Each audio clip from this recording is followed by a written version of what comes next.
పక్క రాష్ట్రం assembly election జరుగుతుంది ఆంధ్రప్రదేశ్లో. మనమన్నా ఇన్నిసార్లు కేసీఆర్ గారి పేరు తలుచుకుంటామో లేదో కానీ చంద్రబాబు నాయుడు గారు రాత్రి 2 గంటలకు పండుకుంటే కూడా మేలుకొస్తే కేసీఆర్ అంటారు. మరి ఈరోజు మీరు టీవీలన్నీ చూస్తుండ్రు.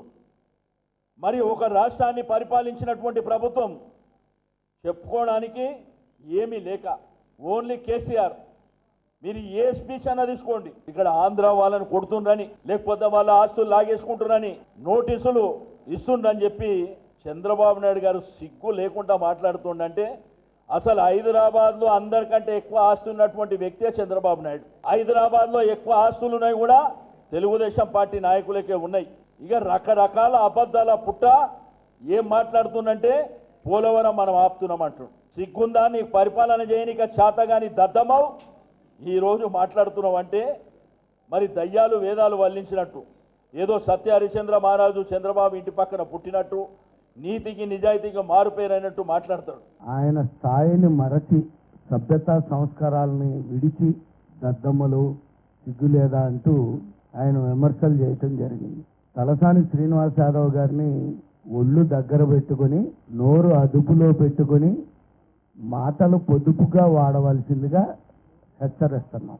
చంద్రబాబు నాయుడు గారి యొక్క భిక్షతో ఆయన వేసినటువంటి ముష్టితో పెరిగి పెద్దవాడివైన నువ్వు చంద్రబాబు నాయుడిని విమర్శించేటటువంటి స్థాయి అర్హత నీకు లేదు. నీ పశువుల గురించి నువ్వు పశువుల మంత్రిగా నీ పశువుల యోగక్షేమాలని సంక్షేమాన్ని నువ్వు చూసుకో, నీకే అది పెద్ద విషయం.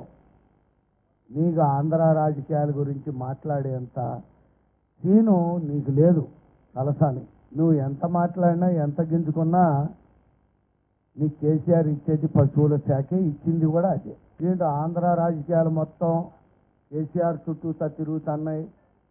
దానికి తెలంగాణ వాడిగా నేను గర్వపడుతున్నాను అది ఇదని చెప్పి ఆయన అంటున్నాడు. మరి 3 నెలల క్రితం జరిగినటువంటి తెలంగాణ ఎన్నికలు కూడా మొత్తం చంద్రబాబు నాయుడు గారి చుట్టూతోనే తిరిగినాయి. మీ ప్రతి మీటింగ్లోనూ, ప్రతి ఉపన్యాసంలోనూ, ప్రతి సమావేశంలోనూ మా చంద్రబాబు నాయుడు గారిని, మా తెలుగుదేశం పార్టీని, మా ఆంధ్ర గురించి మీరు మాట్లాడి మేమంతా గర్వపడాలి. ఇంకా మీ గురించి తక్కువ. ఇక్కడ మోడీ ఉన్నాడు, ఇంకా జగన్ ఉన్నాడు. కేసీఆర్ ఏజెంట్ జగన్ అనేది అందరికీ తెలిసింది. ఇక్కడ జగన్మోహన్ రెడ్డితో మీ కేసీఆర్ దొంగ నాటకాలు ఆడుతున్నాడు.